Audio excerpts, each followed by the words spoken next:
ఇవాల్టిది quad, QUAD. So చాలామంది తప్పులు రాస్తూ ఉంటారు, గుర్తుపెట్టుకోండి. QUAD అని రాయకూడదు, ఎలా రాయకూడదు, ఎలా రాయాలి? QUAD అంతే, ఇది ఒక షార్ట్ ఫామ్ అంతే. Quadrilateral security dialogue, this is the name అనమాట. సో ఈ నేమ్కి ఇది ఒక షార్ట్ ఫామ్ క్వాడ్, ఈ first 4 letters.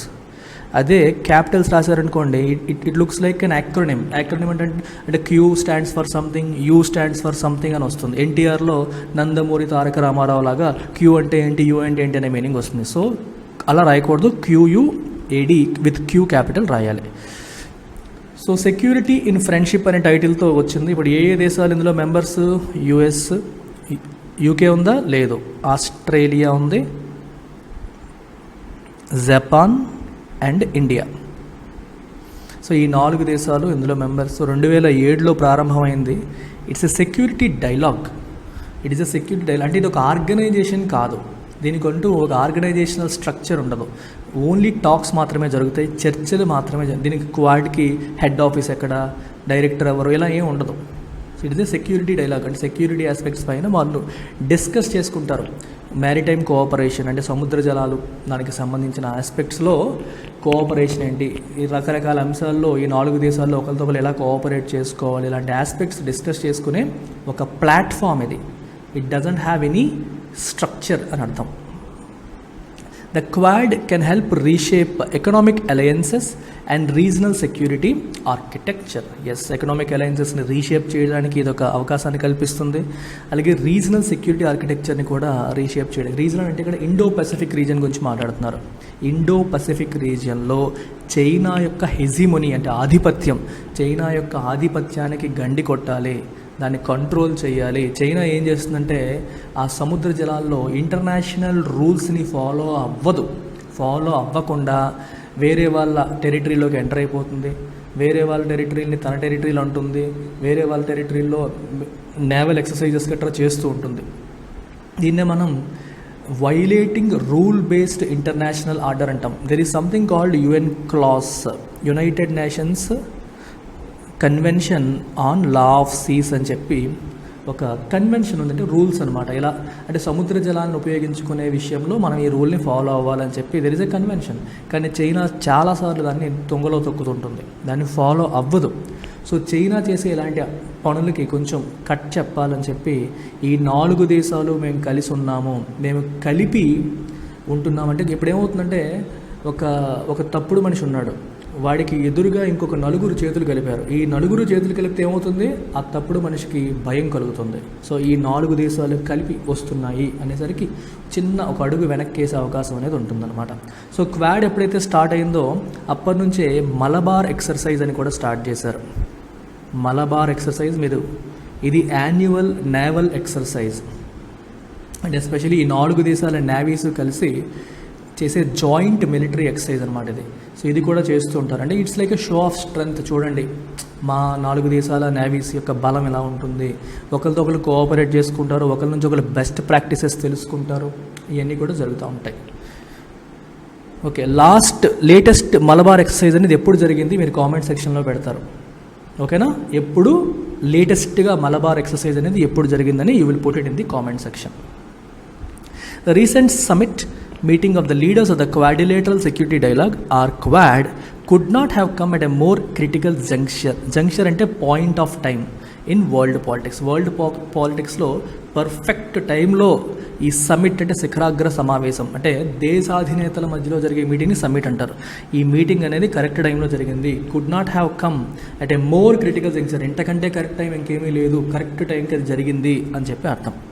Between Russia's invasion of Ukraine that has destabilized accepted norms and respecting territorial sovereignty, its knock-on effects on commodity and input prices, fueling inflationary pressures and impacting global supply chains, and the lingering effects of the COVID-19 pandemic that spotlighted deficiencies in public health infrastructure, the leaders of India, the United States, Australia and Japan are likely to have had a full and multi-dimensional policy agenda in Tokyo. చూడండి ఎంత పెద్ద sentence. ఎలాంటి perfect టైంలో వచ్చింది అని చెప్పారు. అంటే ప్రపంచ దేశంలో పాలిటిక్స్ అనేవి ఒక టర్మాయిల్లో, ఒక డిస్టర్బ్డ్ స్టేట్లో, ఒక ఇబ్బందికరమైన పరిస్థితుల్లో ఉన్నాయి. అలాంటి టైంలో ఈ 4 దేశాల మధ్య ఈ మీటింగ్ అనేది జరిగింది, కరెక్ట్ టైంలో మీటింగ్ జరిగింది అంటున్నారు. ఏంటా ఇబ్బందికరమైన పరిస్థితులు? ఒకవైపు రష్యా యుక్రెయిన్ని ఇన్వేడ్ చేసింది. ఇన్వేజన్ అంటే ఆక్రమణ. And that has destabilised accepted norms. Accepted norms అంటే ఏంటి? ప్రపంచ దేశాలన్నీ యాక్సెప్ట్ చేసిన నార్మ్స్ అంటే rules on respecting territorial sovereignty. So ఇక్కడ ఇంపార్టెంట్ చిన్న కథ చెప్తాను చూడండి. ఇది పొలిటికల్ సైన్స్లో మీరు నేర్చుకునే కథ. సో ఇక్కడ మీకు చిన్న కథలాగా చూద్దాం. So this concept of state is very interesting, very very interesting concept. ఇది కొంచెం టచ్ చేద్దాం, పిఎస్ఐఆర్లోకి వెళ్ళి మళ్ళీ వెనక్కి వచ్చేద్దాం. ఇప్పుడు స్టేట్ అనే పదం ఉంది. అలాగే we have another word called government. We also have another word called nation. We also have another word called country. మరి వీటన్నిటికీ డిఫరెన్స్ ఏంటి? కొంచెం చిన్న కథ, ఇంట్రెస్టింగ్ ఉంటుంది, వినండి. వీటన్నిటికీ డిఫరెన్స్ ఏంటి? కంట్రీ అనే పదం, ఇక్కడ కంట్రీ అనే పదం ఏదైతే ఉందో it is a geographical concept which means it indicates a territorial entity.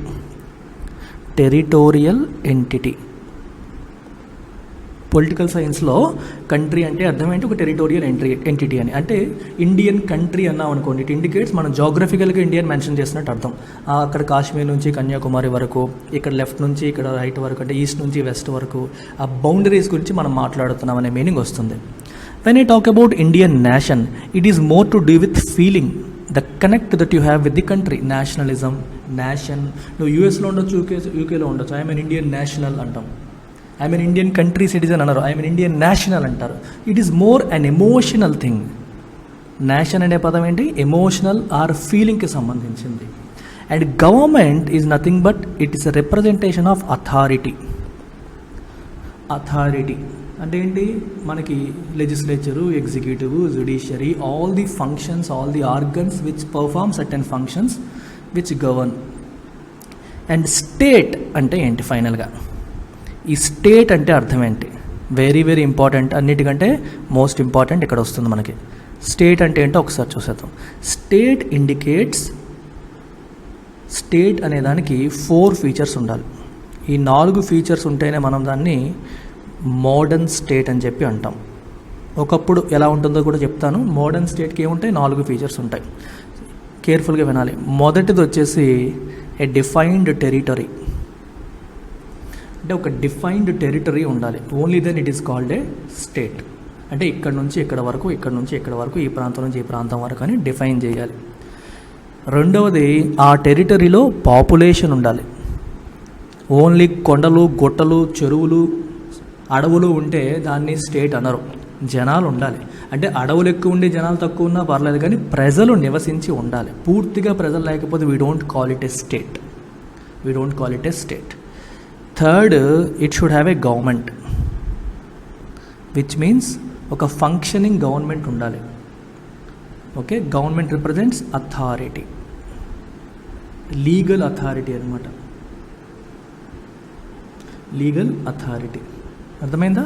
Government అనేది ఉండాలి. And fourth and the most important is sovereignty. ఆ పర్టిక్యులర్ దేశానికి ఏముండాలి? సావరైనిటీ ఉండాలి. ఇది చెప్పడం కోసమే ఈ స్టోరీ అంతా చెప్తున్నాను. ఈ సావరైనిటీ అనేది 2 రకాలు. ఇంటర్నల్గా ఉండాలి, ఎక్స్టర్నల్గా ఉండాలి. సావరైనిటీ అంటే అర్థం ఏంటి? సార్వభౌమాధికారం అంటాం.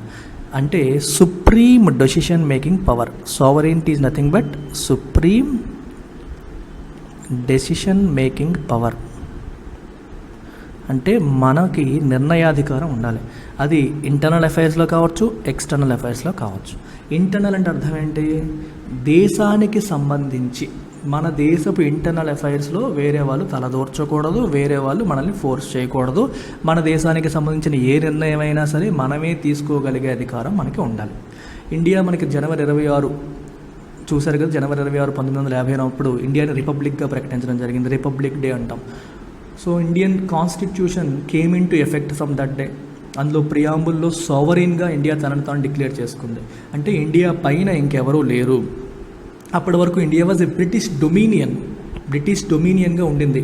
మన పైన బ్రిటిష్ బ్రిటిష్ క్వీన్ ఉంది, క్రౌన్ ఉంది. కానీ 26 జనవరి 1950 నుంచి there is no one above India. మన పైన ఎవరూ లేరు, అంటే మన పైన మనకి ఆర్డర్స్ పాస్ చేసే వాళ్ళు ఎవరో లేరు. So India became a true sovereign on 26 జనవరి 1950 అని చెప్పి అంటాం. So India became a supreme decision making power on that particular day with respect to it's internal affairs. మరి ఎక్స్టర్నల్ అఫైర్స్ అంటే అర్థం ఏంటి అంటే, ఇప్పుడు నువ్వు వెళ్ళి ఆ దేశంతో ఫైట్ చేయి, నువ్వు వెళ్ళి ఈ దేశంతో గొడవ పడు అని వేరే ఎవరూ చెప్పడానికి లేదు. అంటే విదేశాంగ వ్యవహారాల్లోనూ నిన్నెవరూ ఫోర్స్ చేయడానికి లేదు. స్వదేశీ అంటే ఇంటర్నల్ అఫైర్స్లో కూడా నిన్నెవరూ ఫోర్స్ చేయడానికి లేదు.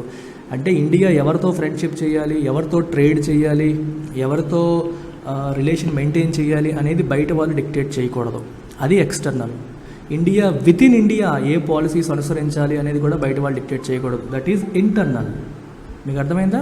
అటు ఇంటర్నల్, అటు ఎక్స్టర్నల్. ఈ రెండు విషయాల్లో కూడా కంప్లీట్ సావరినిటీ కూడా ఉండాలి. ఈ 4 ఉంటే అప్పుడు దాన్ని మనం స్టేట్ అని అంటాం. Only then we call it a state. ఇప్పుడు ఫర్ ఎగ్జాంపుల్, మనకి స్వతంత్రం రాకముందు ఇండియాని స్టేట్ అనొచ్చా? అనకూడదు. ఎందుకు? India did not have sovereignty. ఇండియాకి సావరినిటీ లేదు అప్పటికి. సో కాబట్టి మనం దాన్ని ఏమంటాం? స్టేట్ అని అనకూడదు. మీకు అర్థమైందా? A modern state has 4 features: territory, defined territory, population, government and sovereignty. And the most important among these 4 is sovereignty, supreme decision making authority in internal affairs as well as external affairs. దీన్ని మనం sovereignty అని చెప్పి అంటాం. ఇది definition of state. So చాలా చాలా important. So ఈ state అనే కాన్సెప్ట్ ఎప్పుడు వచ్చింది, ఎలా వచ్చింది కూడా ఒకసారి మనం చూద్దాం. మనకి గ్రీకు దేశం ఆ టైంలో we use to have something called city state. Ancient టైమ్స్లో మనకి ఏముండేవి? సిటీ స్టేట్స్ ఉండేవి. అంటే ఫర్ ఎగ్జాంపుల్ ఎథెన్స్ అనేది ఒక రాజ్యం. గ్రీక్ దేశం తీసుకుంటే ఎథెన్స్ అనేది ఒక రాజ్యం. ఆ పక్కనే ఇంకొక సిటీ. అంటే చిన్న చిన్న సిటీలే they use to have separate territorial integrities. So వాళ్ళందరూ కూడా ఒక ఫంక్షన్స్ కింద, ఒక రాజ్యాల కింద ఉండేవి. మన ఇండియాలో విలేజ్ రిపబ్లిక్స్ ఉన్నట్టు we use to have something called village republics కదా. అంటే విలేజెస్లోనే ఎలక్షన్స్ జరిగేవి, హెడ్ని ఎన్నుకునేవాళ్ళు. మీరు వేదిక ఎరా గురించి చదివేటప్పుడు చదువుతారు. వాళ్ళకి ఇంటర్నల్గా రూల్స్ అవన్నీ పెట్టేసుకునేవారు ఇలా ఉండాలని చెప్పి. సిమిలర్గా యూరోపియన్ కంట్రీస్లో సిటీ స్టేట్ కాన్సెప్ట్ అనేది ఉండేది. మిడీవల్ టైం వచ్చేసరికి we had this concept of Roman empire.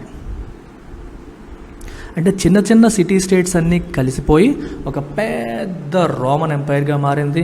ఈ టైంలో church started dominating, religion started dominating the affairs. ఎందుకంటే క్రిస్టియానిటీ వచ్చేసింది అప్పటికి. నేను ఏన్షియంట్ పీరియడ్ మాట్లాడుతున్నప్పటికీ క్రిస్టియానిటీ రాలేదు. When I'm talking about medieval period, Christianity కూడా సీన్లోకి వచ్చేసింది. సో రోమన్ ఎంపైర్ అనేది ఫామ్ అయింది. సో ఎంటైర్ రోమన్ ఎంపైర్ క్రిస్టియానిటీని ఫాలో అవ్వడం, సో ఒకే మాట మీద ఉండడం.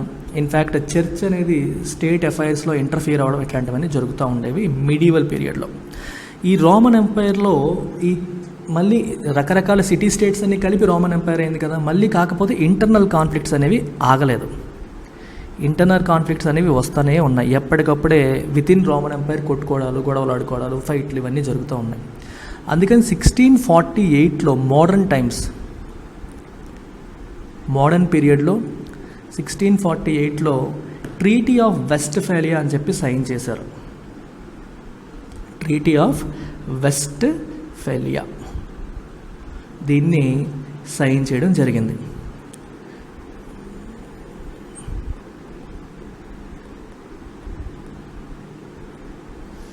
ట్రీటీ ఆఫ్ వెస్ట్ఫాలియా అనేది సైన్ చేయడం జరిగింది.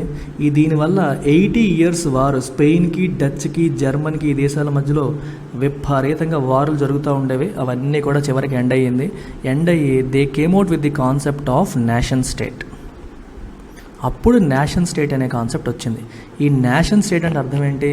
రోమన్ ఎంపైర్లో ఉన్న దేశాలన్నీ కూడా మొక్కలు అవ్వడం మొదలైంది. ఈ మొక్కలు అయ్యేటప్పుడు నేషన్ స్టేట్కి కొన్ని ఫీచర్స్ ఉండాలి అనుకున్నారు. ఆ ఫీచర్సే ఇందాక మీకు చెప్పిన ఈ 4 ఫీచర్స్. ఏంటా ఫీచర్స్? ఒక టెరిటోరియల్ బౌండరీ ఉండాలి, పాపులేషన్ ఉండాలి, ఆ టెరిటరీని హ్యాండిల్ చేయడానికి ఒక గవర్నమెంట్ ఉండాలి, ఆ గవర్నమెంట్కి సావరెంటీ ఉండాలి. అంటే ఆ ఇంటర్నల్ ఆ పర్టిక్యులర్ చూడండి, ఇది రోమన్ ఎంపైర్ అనుకుంటే ఇదొక నేషన్ స్టేట్, ఇదొక నేషన్ స్టేట్ అనుకుంటే, ఇది ఏ ఇది బి అనుకుంటే, ఈ టెరిటరీ వరకు, ఏలో ఉన్న టెరిటరీ వరకు ఆ ఏ నిర్ణయం తీసుకున్నా సరే ఏ ఇష్టం, బి ఇంటర్ఫియర్ అవ్వకూడదు, వేరే వాళ్ళు ఇంటర్ఫియర్ అవ్వకూడదు. సో దాన్ని టెరిటోరియల్ ఇంటెగ్రిటీ అంటారు, టెరిటోరియల్ సావరెనిటీ అంటారు. సో నేషన్ స్టేట్ వచ్చిన తర్వాత ఏం చేస్తున్నారు? ఒక దేశపు సావరెంటీని ఇంకొక దేశం రెస్పెక్ట్ చేయాలి, వాళ్ళ టెరిటోరియల్ బౌండరీస్ క్రాస్ చేయకూడదు అనేది ఒక యాక్సెప్టెడ్ నామ్. అన్ఫార్చునేట్లీ ఇది వచ్చిన తర్వాత కూడా మనకి World War I వచ్చింది, World War II వచ్చింది. World War I, World War II వచ్చిందని అర్థం ఏంటి? ఒక దేశం మీద ఇంకో దేశం దండయాత్రలు చేయడం, పోటీ 2 గ్రూపులుగా విడిపోయి ప్రపంచ దేశాలు కొట్టుకోవడం అయింది, కొన్ని దేశాలను ఇంకొన్ని దేశాలు ఆక్యుపై చేసుకోవడం కూడా జరిగినట్టే కదా. ఆ తర్వాత మనకి అంటే ఎంత వచ్చినప్పటికీ పీస్ ఇంకా ఎస్టాబ్లిష్ అవ్వలేదని చెప్పి we had supra national bodies. Supra national అంటే అర్థం ఏంటి? European union, united nations, world trade organization ఇట్లాంటివి ఫామ్ అయ్యాయి. అంటే multilateral organizations with and organization which has more than 1 country as a member. Nation state తర్వాత ఈ సుప్రా నేషనల్ బాడీస్ కూడా రావడం అనేది జరిగింది. ఇవి ఎందుకు వచ్చాయంటే to maintain international, especially United nations ఎందుకు వచ్చింది? ఇంటర్నేషనల్ పీస్ కోసం, ఇది ఇంటర్నేషనల్ ట్రేడ్ కోసం, ఫ్రీ ట్రేడ్ జరిగేలా చూడాలి అని చెప్పి అది వచ్చింది. సో ఇలా మనకి సుప్రా నేషనల్ బాడీస్ తర్వాత రావడం జరిగింది. This is called evolution of state అంటాం. It's called evolution of state. ఓకేనా? ఇదంతా మీరు పొలిటికల్ సైన్స్ ఆప్షనల్ తీసుకుంటే చదువుతారు. ఇది మీకు ఎందుకు చెప్పాలనిపించిందంటే ఇక్కడ ఒక పదాన్ని మనం చూసాం ఈరోజు. ఏం చూసాం? Territorial sovereignty. ఓకే, ఒక నేషన్ స్టేట్ కాన్సెప్ట్ వచ్చినప్పుడు ఇది కూడా వచ్చింది. అంటే ఒక దేశపు టెరిటోరియల్ సావరెంటీని అది బయట దేశాలు రెస్పెక్ట్ చేయాలంటే వాళ్ళ దేశంలో మనం ఇంటర్నల్ అఫైర్స్లో దూరకూడదని అర్థం అనమాట. సో దానికి కొన్ని యాక్సెప్టెడ్ నామ్స్ ఉన్నాయి. ఆ నామ్స్ని రష్యా ఏం చేసింది? ఉల్లంఘించేసి ఇన్వేడ్ చేసింది, అంటే ఆక్యుపై చేయడం అనేది జరిగింది. అండ్ ఇట్స్ నాక్ ఆన్ ఎఫెక్ట్స్. నాక్ ఆన్ అంటే అర్థం ఏంటి? ఇండైరెక్ట్గా అంటే రష్యా యుక్రెయిన్ పైన ఇన్వేడ్ చేయడం వల్ల ఇండైరెక్ట్గా ఇంకొన్ని ఎఫెక్ట్స్ వచ్చాయి. ఏంటి ఇండైరెక్ట్గా వచ్చిన effects? Commodity and input prices. Commodity prices బాగా పెరిగిపోయాయి. ఇన్పుట్ అంటే రా మెటీరియల్ ప్రైసెస్ బాగా పెరిగిపోయాయి. ఎందుకంటే ఆ 2 దేశాల నుంచి రావాల్సిన సన్ఫ్లవర్ ఆయిల్, యుక్రెయిన్ నుంచి రావాల్సిన సన్ఫ్లవర్ ఆయిల్ ఆగిపోయింది. రష్యా నుంచి రావాల్సిన ఆయిల్, మనకి క్రూడ్ ఆయిల్ ఎట్లాంటి గ్యాస్ ఎట్లాంటివి కూడా ఆగిపోవడం వల్ల ధరలు బాగా పెరిగిపోయి ఫీలింగ్ ఇన్ఫ్లేషనరీ ప్రెజర్స్, ఇన్ఫ్లేషన్ బాగా పెరిగిపోవడానికి అది కారణమైంది. అండ్ ఇంపాక్టింగ్ గ్లోబల్ సప్లై చైన్స్ని అది ఇంపాక్ట్ చేసింది. సప్లై చైన్ అంటే అర్థం ఏంటి? అంటే ఒక రా మెటీరియల్ నుంచి, ఫర్ ఎగ్జాంపుల్ ఇండియాలో ఒక ఇండస్ట్రీ ఉంది, ఇండస్ట్రీకి కావాల్సిన రా మెటీరియల్ యుక్రెయిన్ నుంచి రావాలి. యుక్రెయిన్లో వార్ అవుతుంది కాబట్టి ఆ రా మెటీరియల్ ఇండియాకి రాలేదు. సో సప్లై చైన్ ఇంపాక్ట్ అయిందని అర్థం. అలాగనమాట. And the lingering effects of the COVID-19 pandemic. ఇంకోవైపు COVID-19 పాండమిక్ ఆల్మోస్ట్ ఎండ్ అయిపోయినప్పటికీ దాని యొక్క ఎఫెక్ట్స్ ఇంకా ఉన్నాయి, లింగర్ అవుతున్నాయి. అంటే కంటిన్యూ టు ఎగ్జిస్ట్ అని అర్థం. లింగర్ అంటే అర్థం ఏంటి? కంటిన్యూ టు ఎగ్జిస్ట్, ఇంకా ఉండడం, ఇంకా కొన్ని ఉన్నాయి. That spotlighted deficiencies of public health infrastructure. Spotlight అంటే ఏంటి? ఫోకస్. అంటే ప్రపంచ దేశాల్లో ఉన్న పబ్లిక్ హెల్త్ ఇన్ఫ్రాస్ట్రక్చర్లో ఉన్న గ్యాప్ని COVID-19 పాండమిక్ ఎక్స్పోజ్ చేసేసింది, కంప్లీట్గా ఎక్స్పోజ్ చేయడం అనేది జరిగింది. The leaders of India, the United States and Australia and Japan are likely to have had a full and multi dimensional policies in టోక్యోలో జరిగిన ఈ మీటింగ్లో ఇన్ని రకాల ఆస్పెక్ట్స్ ఉన్నాయి కాబట్టి అన్నింటి గురించి మాట్లాడి ఉంటారు అని అర్థం. For the leaders, the obvious, if not always explicitly stated theme linking several global issues is the China factor and the unique strategic challenges that the country poses to the rules-based international order. ఓకేనా? ఈ leaders అన్నిటికీ the most obvious thing ఏంటి? నలుగురికి ఉన్న common శత్రువుగా ఎవరిని భావిస్తున్నారు? చైనాని. బయటికి చెప్పకపోయినా, ఇఫ్ నాట్ ఆల్వేస్ ఎక్స్ప్లిసిట్లీ అంటే బయటికి ఎప్పుడు చెప్పకపోయినప్పటికీ, ఓపెన్గా చెప్పకపోయినప్పటికీ నలుగురిని లింక్ చేస్తున్న కామన్ థీమ్ ఏంటి? ఆబ్వియస్ థీమ్ ఏంటంటే China factor. And the unique strategic challenges that the country poses to the world rules based international order. Rules based international ఆర్డర్కి ఆ కంట్రీ పోజ్ చేస్తున్న unique challenges. Rules based international order అంటే ఏం లేదమ్మా, ప్రపంచ దేశాలన్నీ కూడా if they follow certain rules, when they are functioning, if they are following certain rules and regulations and procedures, issues ఉండవు. ఎప్పుడైతే రూల్స్ని ఉల్లంఘిస్తారో ఇష్యూస్ వస్తాయి. చైనా ఏం చేస్తుంది, రూల్స్ని ఫాలో అవ్వదు. అందువల్లే యునిక్ స్ట్రాటజిక్ ఛాలెంజెస్ అనేవి వస్తూ ఉంటాయి దీనివల్ల. While the US President Joe Biden and Japanese Prime Minister Fumio Kishida were blunt in their condemnation of Russia's belligerence. Belligerence అంటే అర్థం ఏంటి, ఈ యుక్రెయిన్ మీద పడిపోతుంది కదా, దాన్నే మనం బెలిజరెంట్ అంటాం. అంటే హాస్టైల్గా, అగ్రెసివ్గా, అన్ఫ్రెండ్లీగా, అగ్రెసివ్గా యుక్రెయిన్ మీద రష్యా పడిపోవడాన్ని ఎవరు, Japanese prime minister Fumio Kishida and US president Joe Biden బ్లంట్గా, ఓపెన్గా దాన్ని ఖండించారు. కండెమ్నేషన్ అంటే ఖండించడం, తప్పు అని చెప్పారు. అయితే prime minister Modi and newly elected Australian prime minister Anthony Albanese they avoided any direct reference to Moscow. వాళ్ళు డైరెక్ట్గా రష్యాని పిన్ పాయింట్ చేయలేదు. As indeed the summits joint statement. Summit యొక్క జాయింట్ స్టేట్మెంట్లో కూడా రష్యాని స్ట్రైట్ ఫార్వర్డ్గా, ఓపెన్గా తిట్టలేదు. రష్యా అంటే జనరల్గా ప్రపంచ దేశాలన్నీ కూడా రూల్స్ బేస్డ్గా ఉండాలి ఇలా అనేసరి కానీ మాస్కో ఇలా చేయకూడదు అని జాయింట్ స్టేట్మెంట్లో కూడా చెప్పలేదు. యుఎస్ సెపరేట్గా రష్యాని పాయింట్అవుట్ చేసింది, కాల్అవుట్ చేసింది. అలాగే జపాన్ కూడా రష్యాని కాల్అవుట్ చేసింది సెపరేట్గా. కానీ ఇండియా అండ్ ఆస్ట్రేలియా డైరెక్ట్గా దాన్ని పాయింట్అవుట్ చేయలేదు. అట్ ద సేమ్ టైం ఈ 4 దేశాల మీటింగ్ అయిన తర్వాత వచ్చే జాయింట్ స్టేట్మెంట్లో కూడా స్ట్రైట్ ఫార్వర్డ్గా రష్యాని పాయింట్అవుట్ చేయలేదు. On China however the 4 nations were on the same page. Russia విషయంలో 2 దేశాలు ఓపెన్గా తిట్టాయి, 2 దేశాలు సైలెంట్గా ఉన్నాయి, ఇండైరెక్ట్గా ఉన్నాయి. కానీ చైనా విషయంలో అన్ని దేశాలు ఒకే మాట మీద ఉన్నాయి. ఆన్ ద సేమ్ పేజ్ అంటే ఒకే మాట మీద ఉన్నాయని అర్థం. And the Quad joint statement called for continued cooperation towards maintaining a free and open Indo-Pacific. Indo-Pacific regionలో ఫ్రీ అండ్ ఓపెన్ అంటే యుఎన్ క్లాజ్ చూడండి, United Nations convention on the law of sea ఏదైతే UN clause ఏదైతే ఉందో దాన్ని follow అవ్వాలి. దాని ప్రకారం ఇంటర్నేషనల్ లాని ఎడ్హేర్ అంటే ఫాలో అవ్వడం, ఛాంపియన్ అంటే support, championing adherence to international law as reflected in the UN clause. అర్థమవుతుందా? యుఎన్ క్లాజ్కి ఏమవ్వాలి, ఎడ్హీర్ అవ్వాలి అని చెప్పి ఎడ్హీరెన్స్ని సపోర్ట్ చేసేలాగా ఈ 4 దేశాలు మాట్లాడుతున్నాయి. ఫ్రీ అండ్ ఓపెన్ ట్రేడ్ ఉండాలి, ఎవరి పరిధిలో వాళ్ళు, ఎవరికి కేటాయించిన సముద్ర జలాల్లో వాళ్ళు ఎకనామిక్ యాక్టివిటీస్ చేసుకోవచ్చు, మిగిలిన స్పేస్ అంతా ఓపెన్ నావిగేషన్ ఎవరైనా వచ్చేలాగా ఉండాలి అని అర్థం అనమాట. And in maintaining freedom of navigation అంటే మీనింగ్ అదే. అండ్ ఓవర్ ఫ్లైట్ అంటే ఆ ఏరియాల్లో ఫ్లైట్లు వెళ్ళొచ్చు, అంటే కొన్ని ఓపెన్ ఏరియాస్లో ఫ్లైట్స్ వెళ్ళొచ్చు. And any one can come and navigate. మీకు యుఎన్ క్లాస్ది ఒకసారి పిక్చర్ ఉంటుంది, ఆ పిక్చర్ చూస్తే మీకు క్లారిటీ వస్తుంది ఎంతవరకు ఎవరు వెళ్ళొచ్చు, ఎంతవరకు వెళ్ళకూడదు ఏంటి అని. And meeting challenges to the maritime rules based order including the East and South China. Especially East and South China సీస్లో ఎక్కువగా చైనా ఇలాంటి ఉల్లంఘనలకి పాల్పడుతూ ఉంటుంది. సో అలాంటి దాన్ని ఎలా మనం ఎదుర్కోవాలనే విషయాన్ని కూడా వాళ్ళు డిస్కస్ చేయడం అనేది జరిగింది. ద క్వాడ్ లీడర్స్ ఎఫర్మ్ అంటే to say something strongly. The dialogues 2 core messages, 2 important మెసేజెస్ని స్ట్రాంగ్గా నొక్కి చెప్తున్నారు. First, they will continue to strongly oppose coercive, provocative and unilateral actions by Beijing that seek to change the status quo and heighten tensions across the region, including through maneuvers such as the militarization of disputed territories, the dangerous use of coast guard vessels and maritime militia, and clandestine attempts to disrupt other nations' offshore resource exploitation activities. చూడండి, 2 important messages ఈ dialogue ద్వారా చెప్పదలుచుకున్నారు. మొదటిది, China చేస్తున్న కొయర్సివ్ అంటే ఫోర్స్ఫుల్గా, provocative ఎదుటి వాళ్ళని కెలికేలాగా, రెచ్చగొట్టేలాగా, unilateral ఎవరితో డిస్కస్ చేయకుండా ఏకపక్షంగా చైనా తీసుకునే నిర్ణయాలు. ఎలాంటి నిర్ణయాలు? That seek to change the status కో అంటే ఎగ్జిస్టింగ్ రూల్స్ని, సిచ్యువేషన్ని చేంజ్ చేసేలాగా. ఇప్పుడు ఫర్ ఎగ్జాంపుల్ 2 దేశాల మధ్యలో చిన్న ఎగ్జాంపుల్ చెప్తాను. ఇది ఇండియా, ఇది చైనా అనుకోండి, ఇది బౌండరీ అనుకోండి. చైనా వచ్చేసి ఈ బౌండరీ ఇది కాదు, ఇది అందనుకోండి.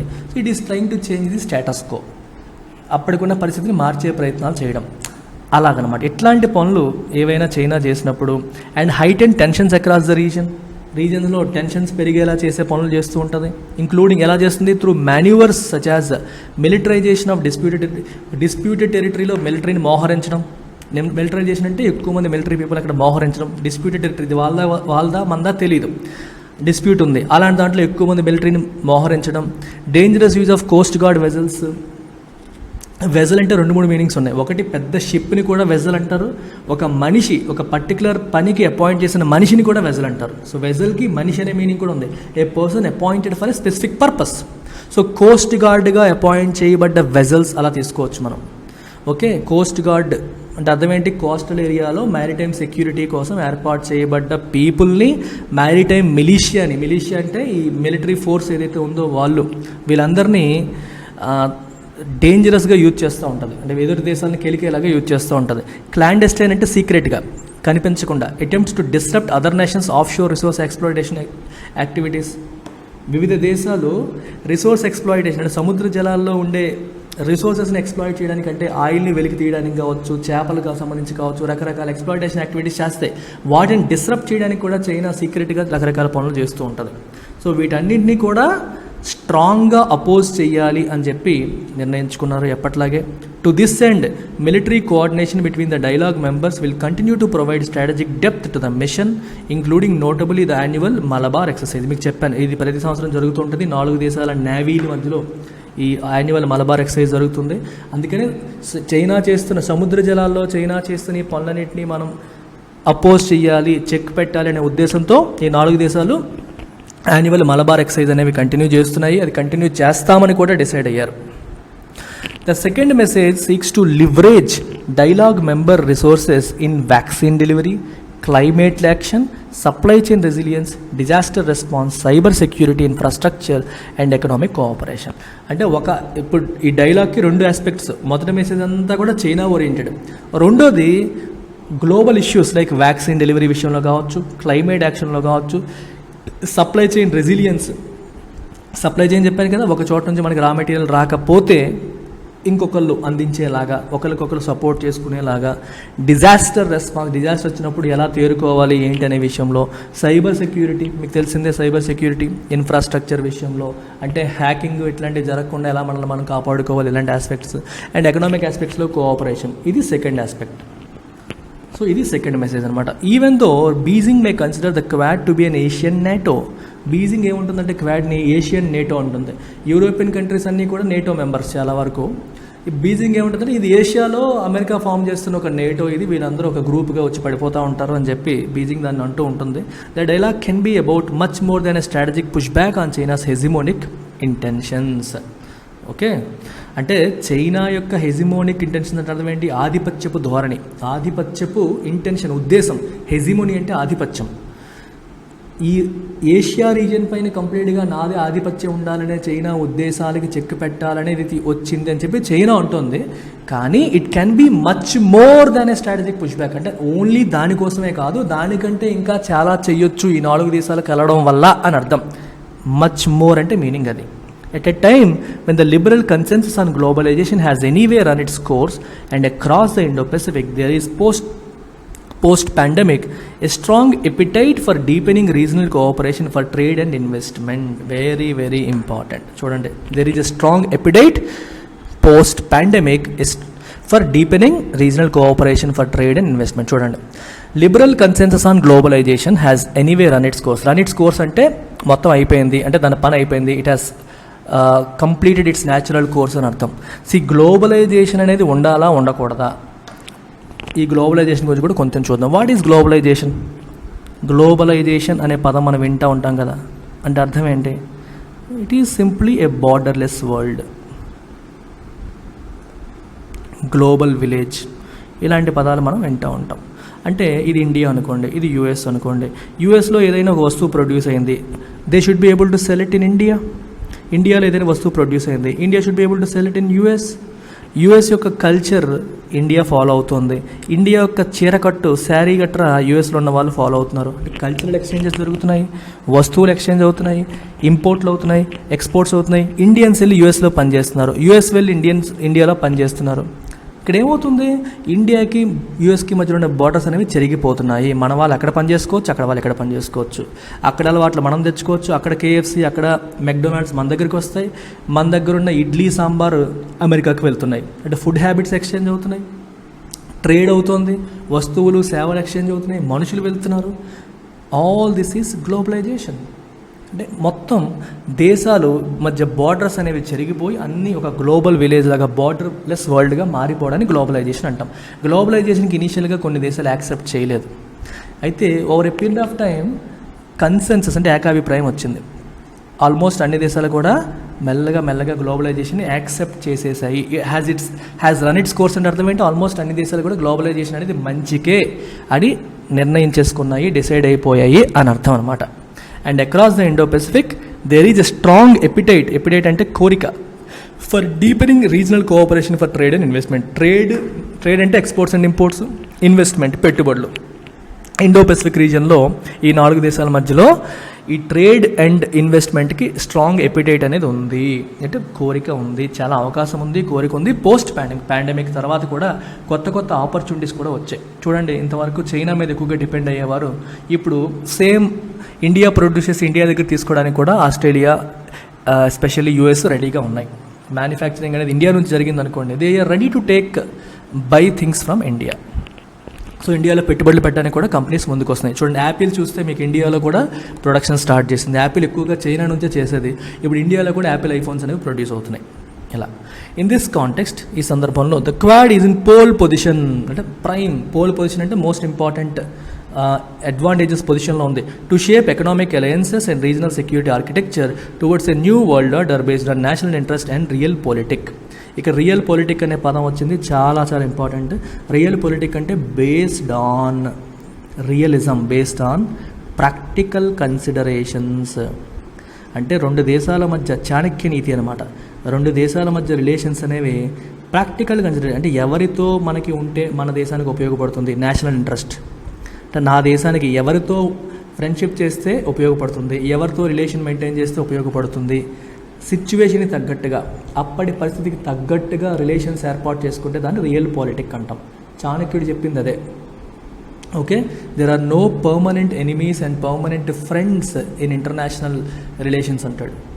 శాశ్వత మిత్రులు, శాశ్వత శత్రువులు ఉండరు. చూడండి ఒకసారి, ఇండియా చైనా శత్రువులు అని చెప్పి మనం అంటాం, కానీ ఇండియా చైనా ఒక మాట మీద ఉంటాయి. ఎక్కడ? WTOలో, వరల్డ్ ట్రేడ్ ఆర్గనైజేషన్కి వెళ్ళినప్పుడు 2 కూడా డెవలపింగ్ నేషన్స్ వైపు మాట్లాడుతూ ఉంటాయి.